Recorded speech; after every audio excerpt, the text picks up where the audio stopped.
Hello, welcome back to the channel. Slot Car 2021, back with another podcast. And I hope everyone enjoyed the mag versus non-mag series. You can go back and check that out at any point. It should be in the playlist, the podcast playlists. So I'd recommend having a listen if that's something that you're interested in. And this week we're going to be talking about tuning. So, tuning. And I'm going to talk about magnet and non-magnet tuning. So what we need to look at with tuning is, first of all, what is tuning? How do we tune? And why might you want to tune cars differently for different outcomes, and how much does it cost? Okay, so let's get into this. First of all, tuning. So tuning is refining your car, doing things to your car that is going to make it run better. Okay, so a good example would be upgrading the tires. Okay, just like an actual car, increasing horsepower, putting a bigger engine, doing an engine swap. Yeah, things like that. So when we're tuning the cars, we're maybe refining how they perform. Maybe it's pure performance. And we're going to talk about kind of where to start with that. So where to start? So magnet, non-magnet, pretty much all the tuning works for both. So the end goal is to have the car set up on a setup block. We want that car as low to the ground as possible, so as low to the track as possible. The reason for this being that we want that guide as far down in the slot as it can go.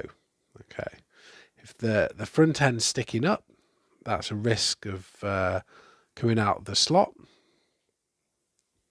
Also, with the car lower to the track, it's a lower center of gravity. We're trying to get that weight down low. As we go through the bends, we're trying to get all that weight down low. We don't want the car sitting up high and the tendency for the car then for the weight to be up, and then the car gets affected by that weight and you'll end up on two wheels, de-slotting, and jumping out of the slot. So it's really important to get that car nice and level and sitting at the right level. So the best thing to do is go out and buy a setup block. You can get those from Pendle, you can get those from Slot Car Union, you can get them pretty much any slot car shop or supplier will usually have the tuning plates, and you can kind of measure as well. Staffs do that measuring tool, so you can get the car perfectly level, and that's kind of the aim. That's where a lot of people say we don't want to see daylight between the track, between the plate and the chassis. So minimal amounts of light coming through. So get that car as close to the track as possible without it touching. A lot of the club rules dictate that you have to have the front tires touching the track. They need to go round. So that's important when you're setting cars up, to set them up to regulations and rules for your club. But at home, obviously, that's less important. We were trying to improve the handling of the car, and ensure that we can get it going around the track without it coming out the slot. So that's kind of a basic, um, something you might do, and that's magnet and non-magnet. The advantages of getting the car down lower, obviously with a magnet, is when that magnet is closer to the track, it's going to stick to the track better. So it applies to both mag and non-mag. So there we go. Another thing we look at is maybe swapping the guide. Deeper guide is obviously going to keep you in the slot better. There's different things you can do to the guides as well. Some people cut them at different angles, and people have little tricks to kind of get them working the best that they feel that they can. And you can get different designs of guide with reported kind of benefits, and less friction, and it's supposed to go around better and things like that. But yeah, longer guides as well help the car stabilize the car a bit better as well. So there's no point having a guide that's kind of flapping around in the track and the car's kind of unstable around the corners. So Scalextric cars tend to have quite a thin guide, but the Scalextric track is the slot is quite thin compared to, say, Carrera. So sometimes you have, depending on which car you buy, they say that all the manufacturers are compatible with the different track systems, but sometimes you find that you have to swap a guide for it to work. Either the guide's just too thin, for if you're running, for example, Scalextric cars on Carrera, sometimes you need to swap a guide. Slotted guides are pretty good universally across every track system, I find, but and they even run on wood track as well. So, but you can get the deeper wood guides. So it really depends kind of what track you're running on as to which guide you might need to get. But what we tend to do when we run Scalextric class at the club is we take the guide out, we replace the guide, we fit a sleeve to minimize guide play, because that's some, if you've got a sloppy front end with the guide, that's some, you're trying to minimize lateral movement. So that's another thing that people do, is tune the guides up. Run new motor wire straight back to the thicker motor wire straight back to the motor. And the next thing that people, well, generally what they do is put better rubber on, better tires. Gary Skip said this: there's no point getting a 25k motor or a 30k motor and sticking that in the car and going, oh yeah, it's going to be a faster car. No, you need to set the cars up properly. You need to have decent tires. That's where you're going to get the speed. All that motor is going to allow you to do is accelerate maybe a bit quicker or get to a higher top speed, but that's only one part of it. The bigger part is going to be all the little things that you do. People glue the motors in, obviously on hobby cars, depending on which hobby car you get. A lot of them have motors that are screwed in to the chassis, or fixed in a motor pod. That's going to minimize the movement of the motor. With Scalextric cars, sometimes the motor's a bit loose. Obviously, that's not ideal, and people sometimes glue the motor in. Hot glue is quite a good one to use because it's easily removable. So if you need to do any future maintenance and swap things out, you can actually take that off, and if you super glue something in with quite a bit of super glue, you're never going to really get that out, and it's going to make a mess. The other option is just a dab of super glue, and it should snap back out. But Scalextric cars, one of the things that I've had issues with, and many other people have had issues with, are cracking of the chassis. Where the motor sits on the motor mount, sometimes they're quite thin, and over a period of time, if you keep taking either motors or axles in and out, you're going to get cracking on there, and you potentially going to mess that up. You can get new chassis, Scalextric chassis. They do sell them, and they're not particularly expensive. So yeah, you should be okay, but that's just something to consider. Okay, so we've talked a bit about setting cars up, not specifically how you do that, but just kind of the general, this is what you do to a car. So the goal is to get the car running better and give it more performance. You can run ball bearings, you can run offset bearings to get the car lower. You can put independent front axle, slot it to a kit where you can run independent front axle. So that just allows each wheel to turn independently instead of them both going around at the same time, which results in the cars going around the corners a lot better.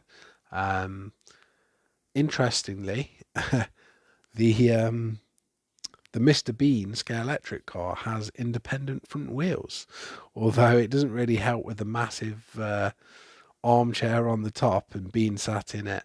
I think that kind of, yeah, it's not going to make it into a high performing slot car, but it's just interesting.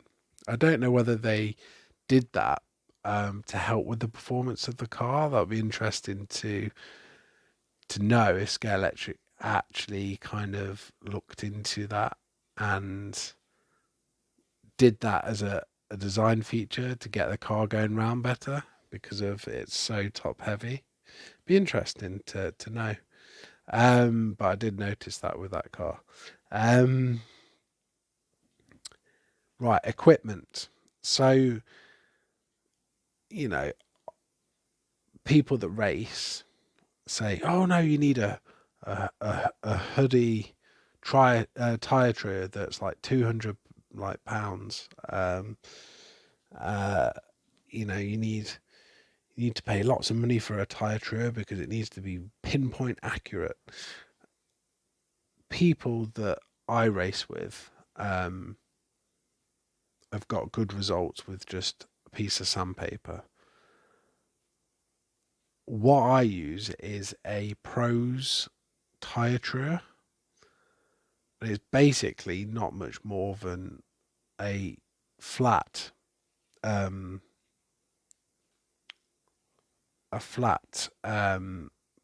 plastic acrylic sheet with a slot and a removable section at the back that you can either polish or you can true with replaceable pads.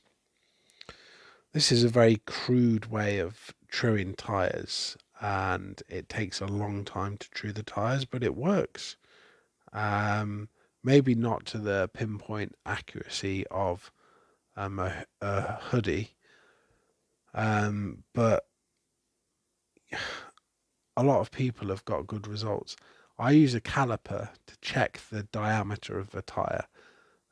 I then use a nail file to round off the corners. I've got pretty good results with that. So it's, it all depends on your budget. I don't have loads of money to throw around, so I have to make do with something that's a bit more primitive, but you can kind of still get the job done. So don't worry about spending loads of money on that, because you can get pretty good results just doing the basics and just making sure that you check that the tire diameters are the same and the surface is the same consistency across.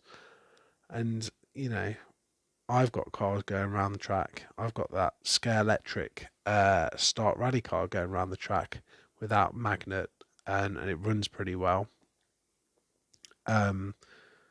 Just from doing, the tires on that. So don't believe that you have to go out and spend loads of money on all these different things. Yeah, pinion puller. You can get a pinion puller and driver set. I think they sell it on Pendle for, like between £10 and £15. So don't spend loads of money. You don't need to spend loads of money. Swift slots, Swift 16 tire truer, fantastic bit of kit. People say, "Wow, it's not as good as some other tire truers." I mean, I think that'll do a pretty good job.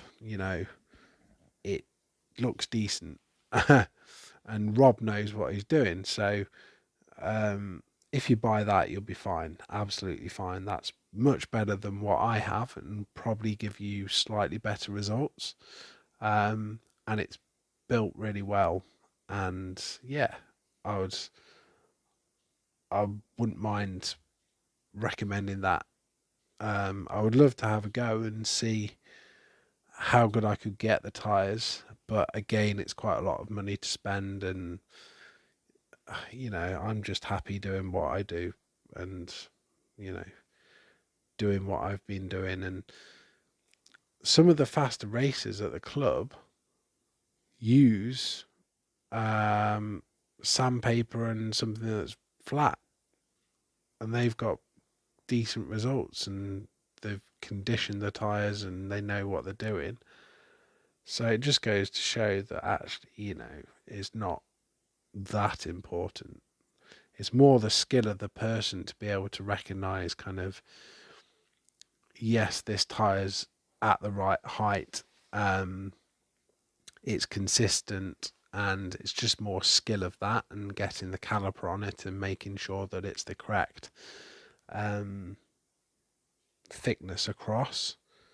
And that just takes a lot more time if you're doing it by more primitive methods. So yeah, I think you don't have to go out and spend loads and loads of money on a good set of screwdrivers and everything, but yeah, especially if you're just starting out, there's no point going out and spending loads and loads of money and then maybe you don't continue with the hobby, then you just wasted all that money. I've got screwdrivers that are very, very cheap that have lasted years and years and years. So I would say if you're uh, getting into it serious, then yes, spend a bit more money. I spent a bit more money on some of my maintenance items, so like screwdrivers, hex drivers, and Wera, Wera.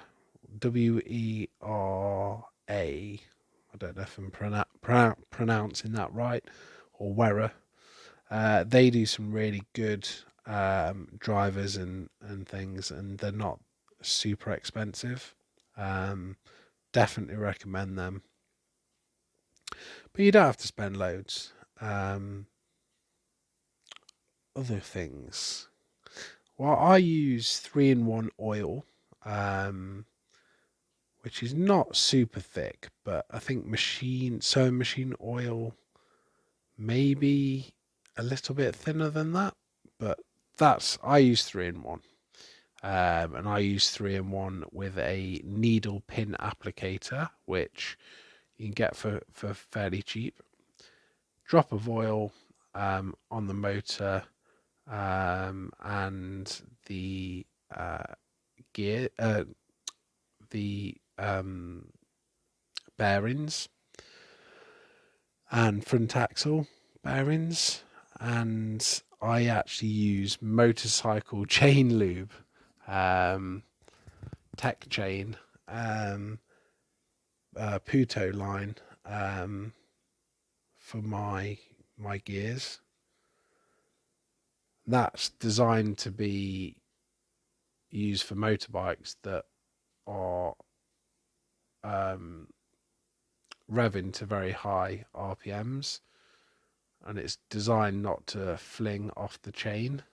And I find that that works really, really well, because it's a little bit thicker, and yeah, it just kind of, I get a very good mesh with it over time. It wears it in, and it's pretty good stuff.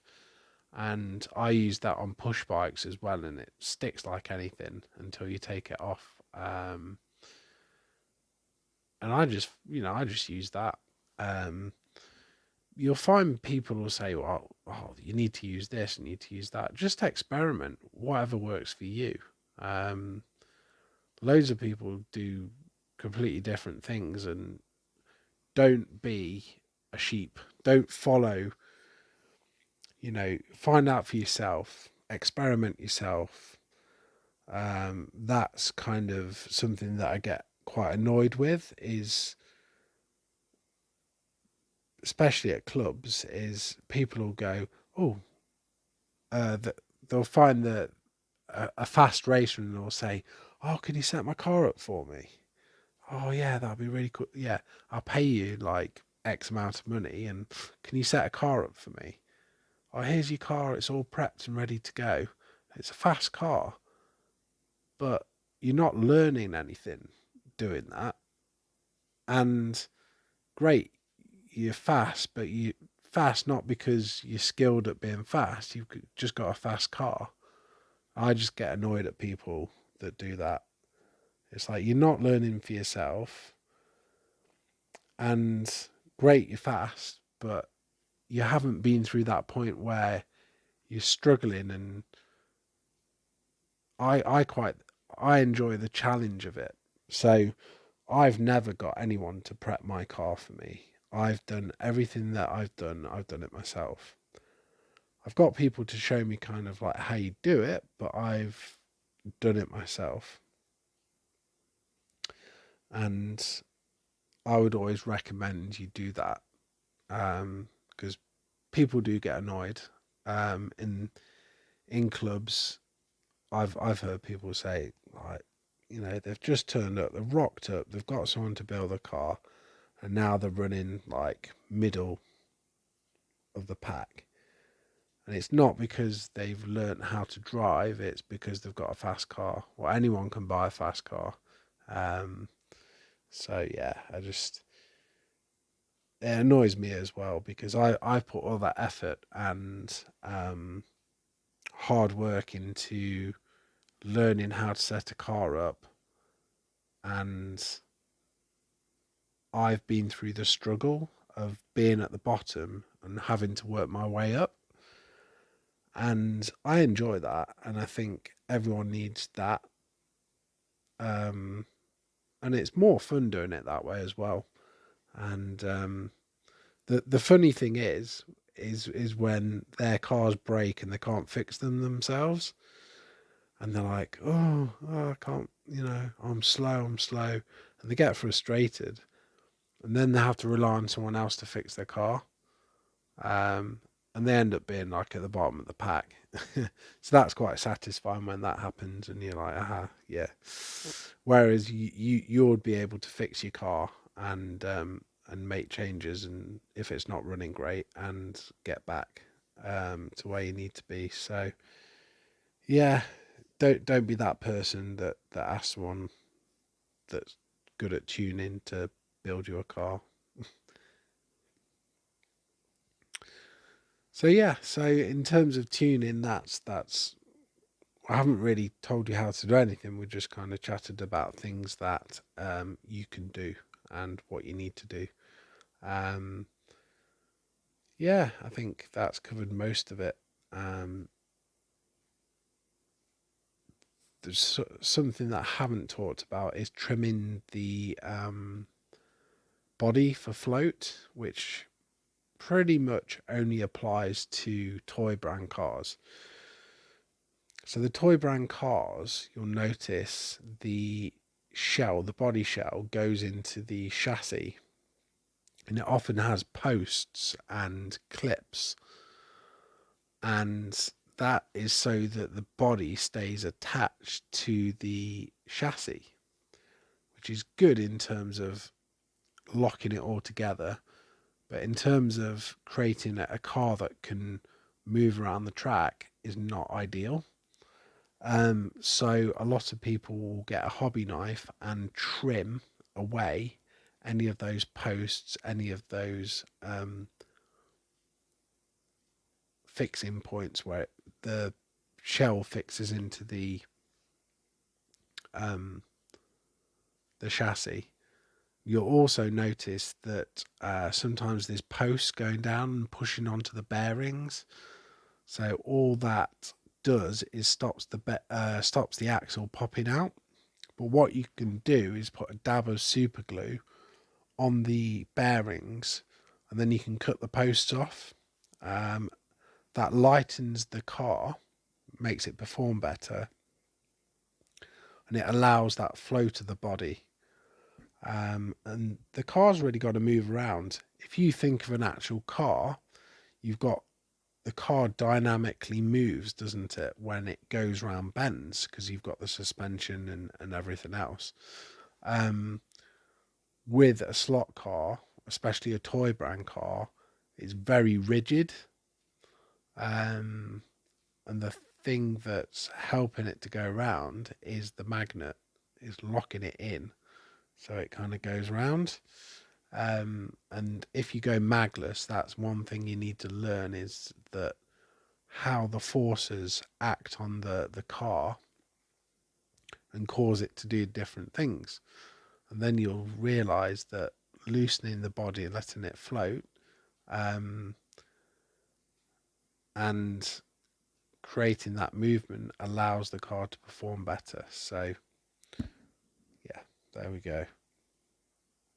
Right, we'll wrap this up. So hopefully that's been useful to anyone that's kind of new to the hobby.